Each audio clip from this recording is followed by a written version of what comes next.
This is the Unstarving Musician podcast. I'm your host, Robonzo. The podcast features conversations with me, indie music artists, and industry professionals, and it's all intended to help other indie music artists be better at marketing, business, the creative process, and all the other things that empower us to do more of what we love. Make music. Welcome to another episode, my salamanders, my little chickadees. I'm so excited to have you here with me, or to be in your earbuds or your headphones or your car speakers or your Sonos or your Alexa or whatever the heck you're listening to me on. I really appreciate you. Brooksie Wells is my guest for this episode. Brooksie and I met in a thing called Music Marketing Method. I've mentioned Music Marketing Method on the podcast before. It's a program designed to help musicians find our fan base, grow our audience, and make a consistent income with our creativity. Since I know you're intrigued, you can learn more by heading over to unstarvingmusician.com/music marketing. I will put a link in the show notes for you. Brooksie has had a rich music career. She has a new release out today. Not at this moment as I'm recording this, but today, if you're listening on the release day of this podcast episode, which will be November 5th of 2021, the new release is called Time Stops. You can find Brooksie's new album, Time Stops, on all the popular digital platforms. You should check it out.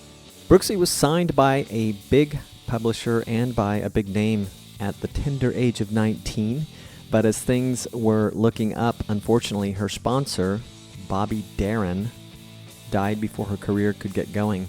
The music business being what it was, Brooksie was out quicker than she got in, but she didn't stop working in music. She took a detour into the world of children's music and raising a family of her own. Then, Brooksie decided to re-enter the world of adult pop music, and a new chapter in her career thus began. We talk about her early days in music, some tough times in her life, how she's adapting to the ever-changing business, and where she plans to move next. Brooksie has as much drive as any artist I've had on the podcast. I was going to say as any young artist, because Brooksie herself says she's a little old lady. She doesn't act like one. She doesn't look like one either. But she has a wealth of experience on her side. Plus, she's talented. And she has personality. You can find all of her work at brooksiewells.com. Link in the show notes, kids. This was a really fun conversation, and I hope you enjoy it as much as I did. Here's me and Brooksie Wells. I don't have to do Zoom all the time, so it's good for me. It's good for me. So, good. You're doing great. All and you look great, by the way. Thanks for Thank you. spending time with me again. Thank you. I feel all lucky because we've done this like maybe a couple times in 2 weeks. Oh, yeah. Oh, exactly true. Exactly true. It's been a busy week. What's going on with you? What is going on with me? I yesterday spent a lot of time on another podcast that I decided I would bring back from the dead, so to speak. And just trying to roll forward with writing another song little by little and do some live streaming. Well, I have a new album coming out, which is very exciting for me. It should be released October that's awesome. 1st. It's coming out October 1st? I think so. If Bar and Axe of God and the Creek Don't Rise, which is an old saying, and it was actually about the Creek Indians rising up, not about the creek. I always thought it was about the water rising, but apparently not. But yes, I am been working with a wonderful engineer-producer named Gary Gordon, who's out in Sparta, Illinois, of all places. How'd you hook up with him? Yeah, my girlfriend, Carrie Estrin, who was my manager, Mm-hmm. she recommended him a couple years ago. When I got into the folk market, she suggested that I hook up with someone who had a really good handle on the way a folk record ought to sound.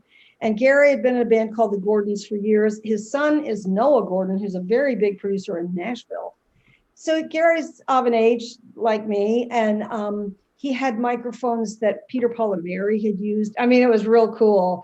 So I went out there and did an album in 2015. I did the vocals out there, and then he mixed and mastered my record, Northeast Rising Sun. And it was my first time out nationally, and it actually went to the top 10 nationwide on the folk charts. So I used him again in 2019, and he did my album In My Pocket. And now I'm using him for, this is like a trilogy body of work. And this album is called Stops Time. Well, congratulations on In My Pocket. It looks like it's done really well. And just looking at the publication date, I don't know if this is accurate or not, but it looks like you got it under the wire of the pandemic and maybe had big plans that got altered a little bit, I'm assuming. Yeah, well, yeah. What had happened was actually on radio, it did great. And I was able to, I came in at number 7, which was kind of cool. But I was supposed to tour Germany with a young woman, another folk artist from England named Catherine Ashby. Obviously, and it got canceled, obviously. And then it got canceled again because it was like April, then April. So it has been rescheduled, luckily, for Yay. April of this coming year. And we will be touring if the floods haven't flooded everything out, because it's northern Germany and that's where all those floods were. That's So terrible. yeah, we'll just, with the way things are in this life, I don't do a lot of planning. Well, yeah, I guess if the last year hasn't taught us that, then it's taught us nothing else. So now, Exactly. this morning, as we were chatting a little bit before getting started here, recording and fumbling around with technology, you mentioned that you're in Atlanta. What part are you in? Well, I'm actually a little north of Atlanta. I have a little apartment in Tucker, Georgia, which is Okay. about 10 minutes north of the downtown, which is great. Then we also have a place, my cousin has a place up in Ellijay, Georgia, North Georgia, which is in the mountains, which is where we spent most of COVID, because it was a farm and we could isolate up there without having to worry too much. And we had chickens and bees and things like that. So we had wonderful food, and and our isolation didn't really feel like isolation. We were very lucky because That's my nice. cousin's the same age as me. We're like sisters, and she and her wife could isolate up there, and I was able to go up there and just sort of be part of that family of chickens and bees and all this sort of stuff. So that was really fun. I wrote a song for her 60th birthday called Ellijay, which is about this place in the North Georgia mountains, which is beautiful. How nice. Is that going to make it on, is it on your record or is it? It's on, yeah, Okay. it's already out. It's on Spotify. You can check that out. You know what? I might have listened to it this morning because I was perusing the album. It sounds great, by the way. Your performing is great. And also, I was very impressed with the Alan Cackett review. Like, I don't know anything about him, but he looks like he's done some nice journalist work, among other things. And for anybody who is into reading about albums, alancackett.com, and / Brooksie Wells in my pocket with some dashes in there. I'll put a link in the show notes if you want to read it. But he did a really nice job on it. And yeah, I was checking it out this morning. Sounds great. I was ecstatic. He's from Scotland, I believe. He's a Scottish guy. And my manager called me up and said, "You're not going to believe it. You got this incredible, he liked the record." So that was, my career is not like a normal person's career. I had a big, long break of 20 years between being in the music business. And then I was in the business of being a mother for 20 years. And while I was in the business of being a mother, I was a children's musician. So I did not involve myself with any of the, record companies or publishing companies or all the business stuff for many, many years. So when I came back in the business, which was before 2015, when that record came out, I did a couple records before that on my own. So about 15 years I've been doing it now because I'm a little old lady. It's been a very interesting journey because it's nothing like it was when I was young. Sure. Sure. Nothing. Let's back up a little bit. You shared this story with me when we chatted just by phone somewhat recently, and I would love for listeners who listen to this episode later to hear about where you got your start. So maybe you can back up a little bit and tell that story. It's kind of cool. Sure. I started playing piano when I was 5, and I got my first guitar when I was 14 from my dad.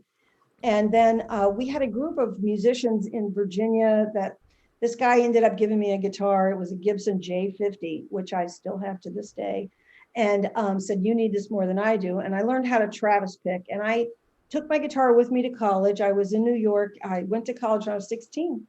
And I was playing at the folks, they had a coffee house, Rathskeller kind of thing. And some guy came up to me and said, "Hey, want to make a record?" That was back in the days when you had A&R guys who went out to the colleges looking for artists. Mm-hmm. And I said, "Sure." So I went into New York and got signed by Warner Chappell, which at the time was Chappell Music by itself, and I think connected with something called Unisong. But anyway, the largest publisher in the world, and Bobby Darin of the Splish Splash I'm Taking a Bath fame and Under the Sea, that guy signed me. This guy, and it was always, back then, it was always about the guys you were dating. Now, I recognize that that's not the way it should be, but it's just the way it was. And so the guy I was dating's father was Bobby's publisher, and that's kind of how all that went down. And I ended up getting signed to a 3-year contract with Warner Chappell when I was 19 years old. I was still in college, and I was lucky enough to have John Lennon's band, Elephant's Memory, do all my early demos. So that was kind of exciting. Then Bobby Darin died 6 months after I was signed. So in those days, women didn't have the kind of autonomy that they do today, and we don't really have it all that much today either, but it's better. But back then, without a protector, you really didn't have a chance to be on your own as a woman in the music business, especially as a singer and that sort of thing. So I hung around, and after Bobby died, and they really did not promote my work. They didn't, try to get me deals, because there wasn't somebody there who was rooting for me. There's lots of other people. I mean, they had the Beatles. They had, they had everybody. They did they administered the publishing for the Beatles and stuff like that. So I was like just this little tiny, cog in a wheel. And I ended up getting some friends from college into the studio there. We had an in-house demo studio, which back then there were no home studios. There was no such thing. Sure. So people who wanted to do their demos came to Chappell Music Midtown. And by people, I'm talking about James Brown. I'm talking about Hall & Oates. I'm talking about Paul Schaefer, the Brecker Brothers, Lionel Hampton. I mean, I got to meet all the best musicians in the world. They would come through this demo studio where we would hang out and do our demos. And we ended up making a record with a band that turned out to be pretty famous called Kid Creole and the Coconuts. And so I did their first album, and because I kind of got them in the studio. We did it at night, and then they got signed to Z and moved over to Island Records, and the rest is history. They went on, toured around the world. I did not go with them. I was very young, and my mother didn't really think it was a good idea. So that's my early career in New York. Then things got really crazy, and I ended up thinking I was going to never make it, and not so much not make it in the music business, but just life was a little hard. So I moved back to Virginia to my parents' house for 2 weeks, and ended up staying there, getting in a band, and marrying my drummer. So that's kind of what happened. And then I had kids, and I did children's music for many years. So let's talk about when you got back into doing folk or country, or however you came back in the early-ish 2000s. Okay, well, what happened was I was getting a divorce, and I have a very nice ex-husband, and I never say a mean word about him, and he paid for my kids' college. Now's your chance. I'm just kidding. Yeah, so he's a good guy, and he's a great drummer. Let me tell you, he played on my record when I came back in the business, because you can find another husband, but finding a good drummer, oh my gosh. So anyway, I know but it's true. I was getting a divorce, and I was single again, and I started writing songs, and I thought, well, I could either, this is terrible, I don't really mean it, but I could either kill myself, buy a new car, or make a record. And I decided to make a record. And we had a recording studio in our house in the basement. Why do you say that? Is it just kind of fun to say, or? Yeah, I think it's funny, but it's also kind of how I felt. Really? Yeah, because, divorce is hard. And even though this was not a terrible divorce, and there wasn't all kinds of drama. And also I'm sober 33 years now. So it wasn't like there was, people were throwing plates and everything. It's just that it wasn't working out. After a long-term marriage is always tough. And it's tough on the kids. It's tough on me, tough on my ex-husband. And so I was just in a hard place. And also I was older, and I didn't know if anyone would be the least bit interested in anything I was doing. Because when I was young, 25 was about it for women, in the music business. And here I was, in my 50s, and I'm trying to figure out if I want to go back, make a record. Luckily, I had a lot of friends who are still making music. So I basically just called in a lot of favors. and got Julian McBrown, who toured with Kid Creole for years, and Nona Hendrix, and he's an engineer and producer, got him to come down to our house in Virginia, got Ricky Simpkins, who plays for Emmylou Harris, to play fiddle, and kind of made a country record. As I started writing these songs about dating, and there was one song too, like why, which was about how getting divorced, and I made my kids even younger to make it more pathetic, stuff like that. And so I wrote these songs and my belief is to hire IQ, hire the best players you can get.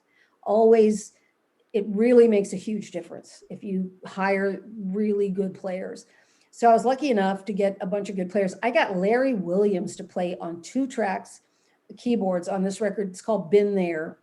It was the first one I did. Larry played for Al Jarreau. He has 8 Grammys. He happened to be married to my girlfriend, Denise. So I called Denise and she said Larry would play on 2 tracks. And of course, he gave me a break and everything. It was so sweet of him. And so I had this incredible keyboard part on, if you listen to my record, Been There, which is on Spotify and iTunes and all that stuff, you can hear some really great musicians. And it was more of a country rock kind of a record. And it got nominated for a Washington Area Music Award for Best Country Record, which shocked me. And I said, well, I guess I'm back in the music business. So I then made another record called Anything But Love. And that song is about a gentleman who is a Vietnam War vet with 3 Purple Hearts who had PTSD, who I dated. And he still works with veterans and everything. He's an amazing guy. Actually, I'm doing a project with him that's coming up for veterans. We're going to be doing some shows on the bases around the country. So that's kind of exciting. And he was a Mr. Universe. It always pays to date a Mr. Universe at least once in your life. I love it. Anyway, he's a great guy. But did that album with a young producer named Mike Trella, who's gone on to do all kinds of, he does soundtracks and stuff. Now he lives in California. But it was more of rock. And I was all over the place because I didn't understand how the markets work today. I didn't understand the genres that you had to fit into certain in order to be heard. And this is to kind of start this chapter, or these chapters start around 2006, right? Yeah, even a little bit later than that. But yes, I mean, this is between, let's see, my son was born in 90. So yeah, 2006 would be when that began. And then 2010 was really, really about 2010. And then from then on is me. I mean, I think 2006 is a little too soon. I was still doing kids music back then. Okay. And so how do you get guided into the new markets that you don't understand? Well, I got a manager who understood. Yeah. And I had been looking and looking and looking for help. And one of the things that you and I talked about in the class with Lynn Crichton, who has been so helpful and all that, is how do you find people who actually want to be on the management side, want to be on the media side, help you to figure that stuff out. If you're the artist, it's hard to be both of those things at once. It is. Absolutely. I had been looking and looking for, like, trying to get a booking agent, but I didn't book enough shows to get a booking agent. It's that kind of thing. Catch-22, left and right. Didn't know what to do. So I ended up just looking on the internet and calling people on the phone, because I'm an old school girl. I love the telephone. I used to be a telemarketer. I mean, I literally can talk to anybody. And but nobody answers the phone anymore. Nobody answers the phone. Now, this is in 2015, early 2015. And my manager, Carrie Estrin, answered the phone. And I said, I'm Brooksie Wells, and I've done this and that, and I'm looking to find out whether I'm even competitive, whether it's worth it, because I'm spending a lot of money and I'm not really making much money. I'm booking some gigs. I'm doing some stuff out there locally in Virginia. And then I had moved up to the Northeast, and I got some regional play, and on Been There, got some traction. But the one that really did was this record I did called Down Home Divas, which was with all women players. I made it in Nashville, but I spent a great deal of money on these records because I believe in spending money on musicians and all that stuff. And it was my own money. I got some regional play, and I did chart on the Roots charts and everything with that record. So there had all of a sudden, but I would play at Gray Fox Bluegrass Festival. They'd say, Brooksie, we can't play your record. I'm like, why not? Well, it's got all this electric guitar on it, or it's got horns on it. And that's really not our genre. We do acoustic music. And so bluegrass acoustic. So, I was kind of a little bit of everything.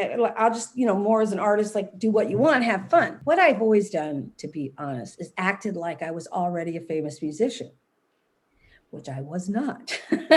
Because if I was Arlo Guthrie and he wanted to put an electric guitar on a record, they'd let him, sure. Because he can do whatever he wants, because he's already got or Bonnie Raitt, if she wants to switch genres and do something different, everybody's thrilled. They want to hear it. So you mean you were recording and creating music like had the liberty to do so?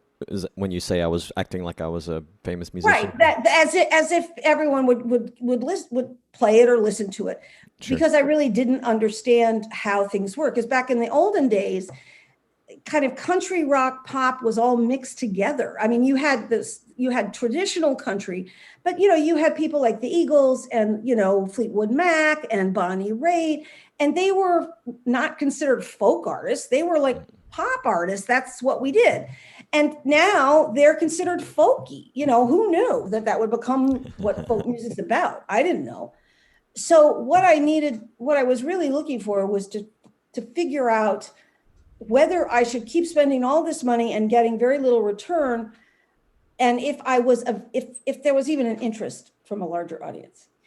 And so when I called Carrie Estrin, she does a management consulting business where she will take a look at your career, like all the things you've done, and help you to focus on what's available, on what is out there, what you can do. And so that's what I did, was I hired her as a management consultant, and she looked at my entire career. And it was many years, the early stuff when I was kind of, in a famous band and that sort of thing. Then then the kids' music and everything. And then the records I had done as an older person. And she said, and here's the good news. She said, yes, you're competitive, which I was thrilled. I'm in my 50s at the time, or maybe I was 60. I don't know. I was old, and I was thinking, and she said, your lyrics are good. Your melodies are good. Your vocals are good.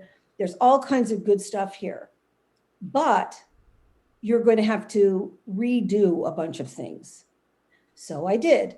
For example, I took off all the electric bass and put on an acoustic bass. So this is on one of your albums? This is on my album, Northeast Rising Sun, which I had started to write. I had moved to Atlanta in 2015 with a broken heart, another long story, and started writing songs and found this really great guy named Billy Gewin, who has Cricket Studios in Tucker, Georgia, which is where I live now.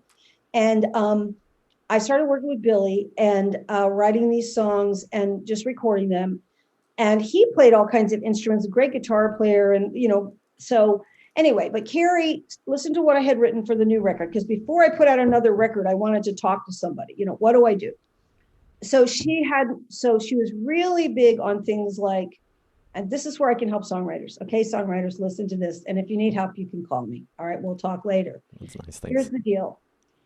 You need to recognize who your audience is. Who do you want to listen to you? What she understood was her market was folk. She had been in it for 40 years. She was Tony Rice's manager. She had been with Suzanne Vega. She helped with the Philadelphia Folk Festival. She helped found the Chris Austin Songwriting Festival. She founded Southeast Regional Folk Alliance. She understood the market in and out. So she listens to a record as a listener, not as a songwriter.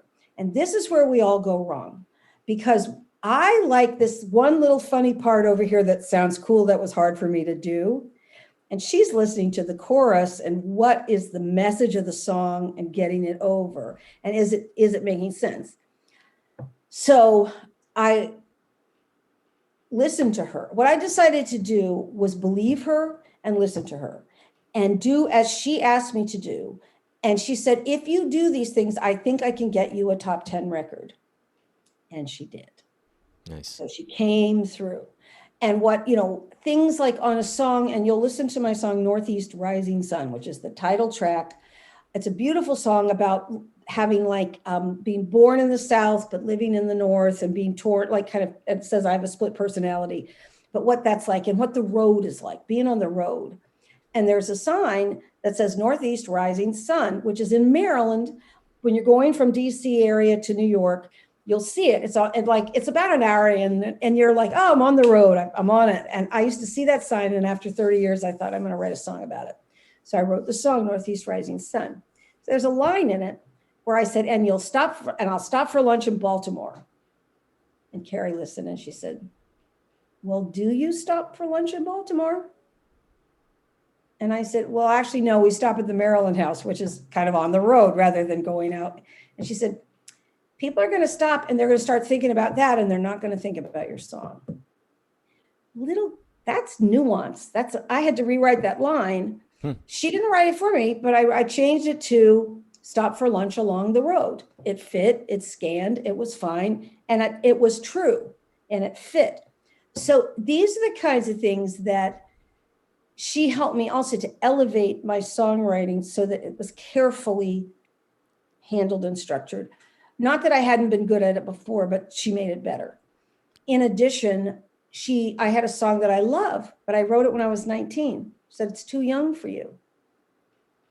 So I had to let that song go and not put it on the record. So song order became very important, because this was a record that was being made for radio. It was being made for DJs, folk DJs to listen to. She said, you can't have drums on every track. I love drums. My ex-husband's a drummer. My son's a drummer. I love drums. Can't have it that people won't play it. Or they'll go, oh, this is too much. And they're older. They tend to be older folk. And so they like, not everybody, but they're young folk coming up, but there's a lot of old people. So I had to cut a lot of the drum tracks. I had to cut a lot. I mean, I only use horn. I use horn on a couple, but just like everything had to be like as coloration rather than as the larger template of the record. So I did as I was told. I also had to elevate the craftsmanship of the record itself, of the cover, of the artwork, all those things. Sure. Because she said, you're competing with Emmylou Harris. You're competing with Rodney Crowell. I had to think about that, and it's true. And I did, and it worked. And I had a top 10 record. And then I got to go to Folk Alliance and have my record cover be on the elevator and all that sort of stuff. And I got to meet a lot of my heroes, my favorite, Eric Anderson, who I've loved since I was a girl. I got to actually sing with him for a minute. And that was like the joy of my life. So I actually joined my peers, people who I would consider my peers today. I'd always wanted that opportunity. And oddly enough, later in life, I've gotten it, which has been really cool. Very exciting for me. That's really a neat story. And it strikes me that you are still on a quest to kind of figure some things out in the market, which is why I was, and me and others were kind of humbled to have you in our presence in Linz's music marketing method. You told me the other day when we talked, you'd picked up some really great stuff. And I'm wondering if you could just talk about that a little bit as it applies to the way things have continually changed, and maybe what you have learned or what you think you may need to learn moving forward, or do you feel like you kind of have it more figured out now? What I learned was there's no way that I can learn all this stuff. Yeah. And I tell you that as an older person, one of the things I learned is that I need help. If it's any consolation to you, I listen to the kids in the class too, and it's a lot of information, and I'm always telling them, look, she didn't give us all this to say you need to do all these things. She gave it all to us to say some of these things will work for you. You need to figure out which ones. Exactly. And you need to figure out which ones. And for me, one of the things that was interesting was the whole, she's not the only one who's doing this, but the whole go on Twitter and go on other artists who are sort of like you and talk to the people that like the artist. And I did get a few actual fans from that.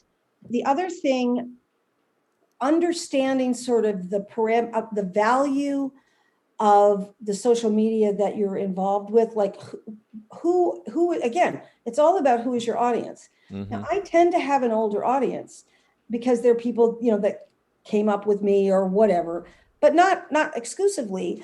I'm not on TikTok right now. I'm considering it, but I would only do it if someone helped me, because I can't figure out, because I'm a personality as well as just a singer-songwriter. I have done television. I always forget to tell people. I had a television show for a long time. It was Really? it was a cable television in Reston, Virginia. So I was extremely famous in the grocery store, just because it was very local.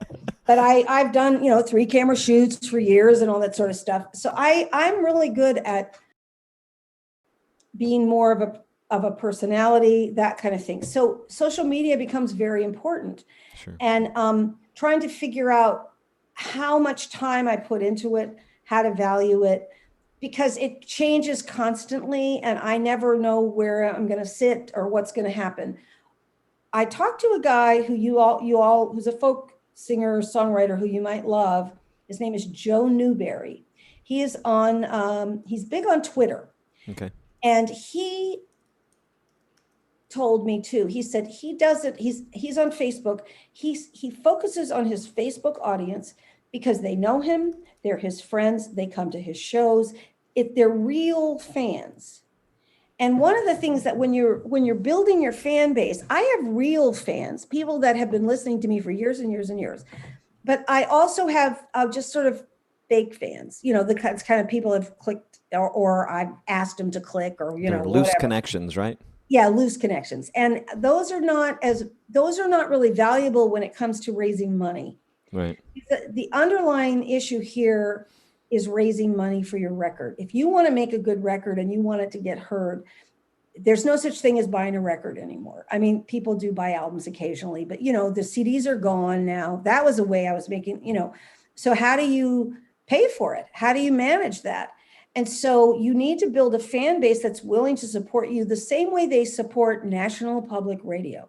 That's how I'm kind of approaching this. It's real important to look at things like Patreon.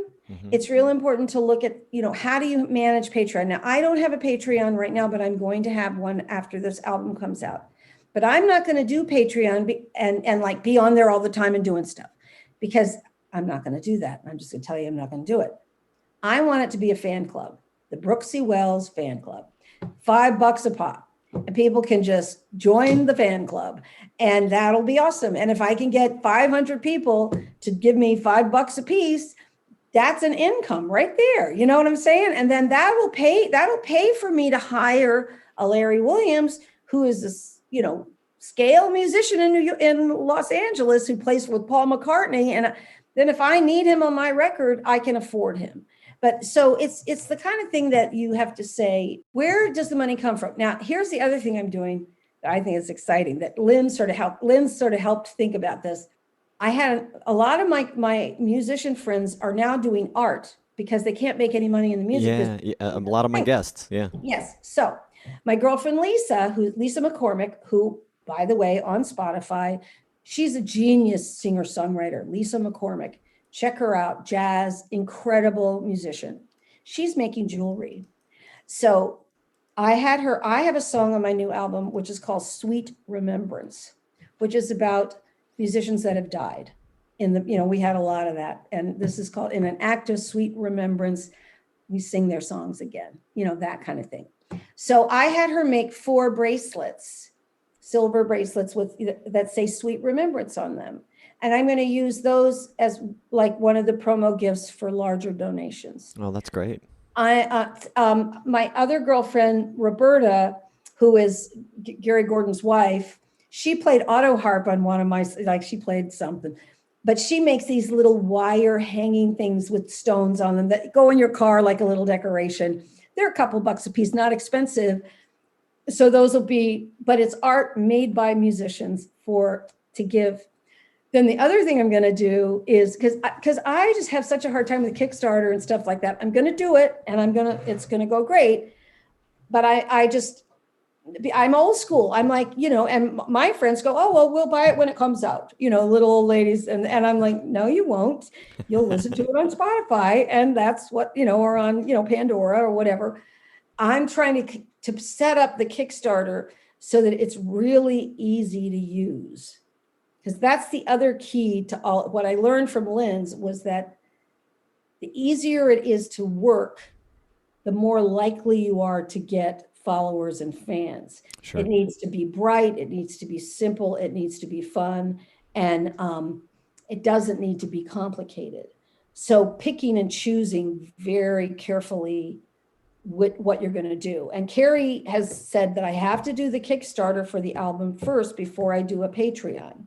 So I'm doing as I'm told, and I'm going to do a Kickstarter starting in the next it'll start probably in August, because then because I have to raise like 15,000. It costs like $4,000 to do the radio promotion, and you have to make CDs for the radio. Wow. So that costs, you have to have the production, you have to do the graphics and all that stuff. And then, so I'm also considering thumb drives. Have you thought about that? No, but tell me how they'll apply and be beneficial. Well, because a lot of people don't have CD players in their, so if you do thumb drives, they can just load it into their computer, and it's something that they can hold in their hand that they can pay for. So, so you'll sell it. Yeah, okay. So you sell it. Yeah, that's the whole idea, is that people used to do those little download cards. I don't know, that's an idea, but then you have to take it and, but whereas the thumb drive, you can just stick it in your computer and you're done. Yeah. So, and I'm not sure yet how I'm going to market any kind of product. That's what I'm having a problem with. I'm curious, like, I don't know how many house concerts you do, but when you do any gigs or house concerts, are you a big merch and meet and greet person at the end of your shows? I'm a huge meet and greet person. I'm just not a very big merch person. I was when I had CDs to sell. Yeah. But people don't buy them anymore. So what people do, they give me money. They're very kind. And we're using Venmo and PayPal. People can just send you money on Venmo, and that's really nice. But that's what I'm trying to figure out, is what kind of merchandise to remind them of my music will work, because there is no way to not give them the music for free. There's just almost no way to not give it to them for free. Right. So if you still want to have to pay for all of the art and pay for all the recording and pay for all that sort of stuff, the only way that you can tour it. Now, what Lynn's was talking about, she's right about this. If you like to teach music, you can do it online. There's a way to do it. That's great. I have also taught. I've been an artist in residence in schools and things like that. Certainly over when my kids were younger, I did that. But there isn't really a way. Oh, I am going to try to do 100 vinyl albums at a premium price. I think that'll be cool. I can do that, because those will be like, I have a record player again, and I've been buying a few albums. It's fun. Yeah. So people are doing that as sort of an art thing, so that's groovy.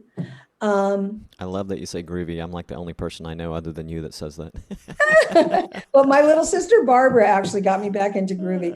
It was her fault. She's a Unitarian Universalist minister, and she can't swear because she's supposed to behave herself. Even though and we're kind of hippies, but she got it back into saying groovy, because we stopped saying it a long time ago. I don't know why it's not even my generation, but I don't know why I've just always said it, and every once in a while somebody just gets the biggest kick out of it. I know it's a great word. Sure. And you're doing that song "Feeling Groovy" by Paul Simon. That's always fun. But I like it because I can not swear. I still swear sometimes. Oh, I swear like a sailor. It's terrible. And especially when I'm in New York, because in New York, the F word is an adjective. You just use it. It's not a thing. And I came from Virginia and Georgia. I was born in Georgia, and I came from a Southern family, and I learned to swear in New York. And I was like, oh, and I thought I was so tough. I'm 5 feet tall. It was ridiculous.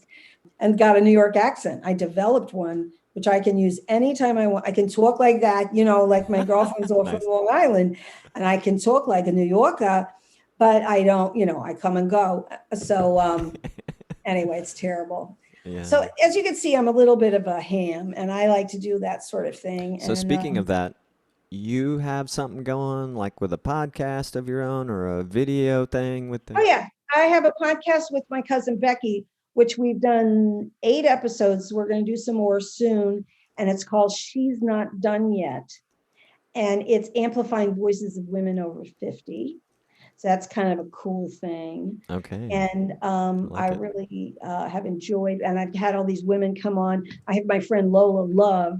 Lola Love danced for James Brown. She was one of James's dancers Wow. back in the day. I remember going to see her at Studio 54. I did literally go to Studio 54 to see Lola dance for James.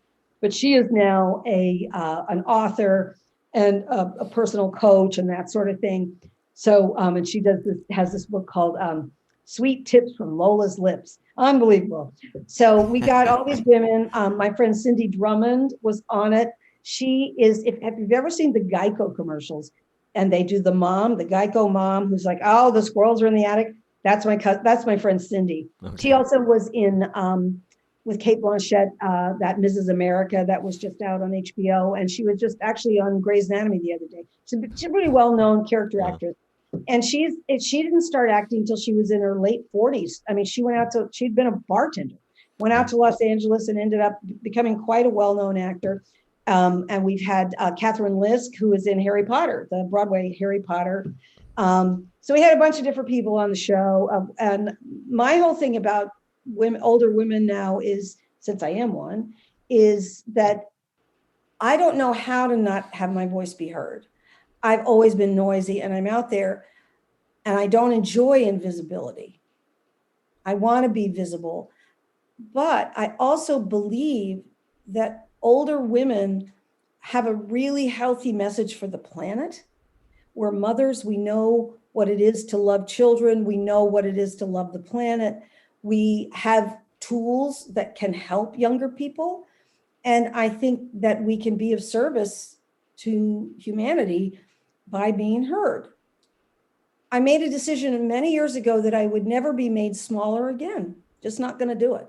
So putting myself out there and taking on, whatever life offers and being willing and able at my age, especially, I don't have to work anymore. I have enough of an income. It's not very much, and I'm not saying I'm rich, but I am. If I just wanted to sit back and be a retired person, I could be that. But I don't understand people that do that. I've never been able to not enjoy my life by doing things. That's who I am. And I love writing music. It's just so much fun. I play piano too. Why not? It's fun. Yeah, well, I love it. I think because we're in an expat community where we live, there are a number of retired folks around, and we're kind of semi-retired. We're still working, really, technically, but some of them are the busiest people I know. So, absolutely. Yeah. Just how could I have worked a real job? But see, I'll be honest, I've never really worked a real job. I've been a musician my whole life. I've been, I've taught. I have had straight jobs occasionally, but pretty much I've lived the artist's life. I believe that is because of privilege. I am a privileged white woman who came from an upper class educated family, and I was given the opportunity to be that fluid in my life. Not every woman and man has that opportunity, and I recognize it with gratitude. I know that I've been given a very much of a gift life. I've been very lucky. So, hopefully, my father was a civil rights activist. I actually got to go to Dr. Martin Luther King's funeral because Daddy gave up the law and became a Unitarian minister and marched in Selma with James Reeb, who was murdered. He was with him when he died. I mean, I came up in an activist environment. So I believe in letting music be the way that I can spread a message of hope and recovery to, women around the world. So that's kind of my thing. Brooksie, you're a breath of fresh air. I really appreciate you coming to talk to me today. And I'm assuming BrooksieWells.com is a place where they can find out about all the things you got going on. So that's the joint. That's exactly it. Cool. I look forward to checking out your podcast. I hope that it spins back up as you're anticipating, and I wish you all the best on the upcoming album. I know I'll be following you, and I feel really fortunate that I got to have you in my life by way of Linz's class, the music marketing method. So it's great to be getting to know you, and I really appreciate you coming on the podcast. Well, thank you for having me. We're not doing men. I'm just going to say that on our podcast. Now, we talked about this. I was going to maybe do a drag thing and try to get him over 50, we could do drag. That could work out. We'll figure it out. Well, thank you very much. And I just want to thank Lynn Crichton for introducing us. That was really great. And it's a real worthy class if anyone wants to take it. So yeah. Yeah, thanks. yeah. And did I sidetrack you? You were going to say something about the podcast. We're not doing Man Butt, you were going to say? But I would have loved to have had you on because I like the idea of expat. I love people who just pick up and go and do interesting things and land in different places. And I like to pick up and go and land in different places and just meet the people there and see what's going on. Well, I might can find you someone that fits the bill more properly, and I'll send some names to you, see what you think. Oh, that sounds great, honey. Thank you so much. Well, thanks for having me. Yep, I will talk to you again soon. All right, talk soon. I hope you enjoyed that. Thanks again for tuning in.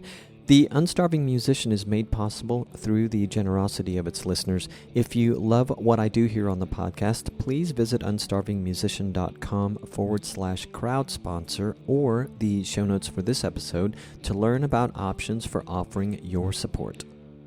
This episode was powered by Podcast Startup. I've spoken with many podcasters about the struggles of starting a podcast. They've told me that their main challenges revolved around fear, procrastination, and tech. I know what that feels like, yet I've recorded and published over 260 podcast episodes. If you want to share your expertise, garner expertise from others, dig deep into a special interest, help others, get more website visitors, expand your personal brand, grow your network, then podcasting might be for you. If fear, procrastination, or technophobia are preventing you from starting your podcast, check out Podcast Startup by the Unstarving Musician. The course is for creators with a voice. Podcast Startup covers tech, hosting, editing, format options, marketing, and more. Learn more about Podcast Startup at unstarvingmusician.com/podcast startup. Not only will you find out if Podcast Startup can help you realize your podcast dreams, you'll also get free actionable tips on starting a podcast. One more time, that's unstarvingmusician.com/podcast startup. This episode was powered by Bandzoogle, the platform for musicians and bands to build their website and manage direct-to-fan marketing and sales. Bandzoogle features powerful design options, a commission-free store to sell music, merch, and tickets, detailed fan data, integrations with social networks, and more. Plans start at just $8.29 a month, which includes a free custom domain name. Try it at bandzoogle.com and use the promo code ROBONZO, ROBONZO, to get 15% off your first year. That's bandzoogle.com, promo code ROBONZO. Did you know you can help other independent musicians find the Unstarving Musician by following or subscribing on your audio platform of choice? Well, now you do, and it really does help. And if you have feedback, please go to unstarvingmusician.com to get all my contact info. You can text me, call me, email me, leave a voice message right there on that page. Just go down to the bottom of the page and you'll find everything you need to know. I really would love to hear any of your comments, suggestions, questions, whatever you've got. And you can find links to just about everything talked about in this episode at unstarvingmusician.com/podcast. All right, I'm peacing out. Thank you for listening and sharing with your musician friends and fellow indie music bands. Peace, gratitude, and a whole lot of love.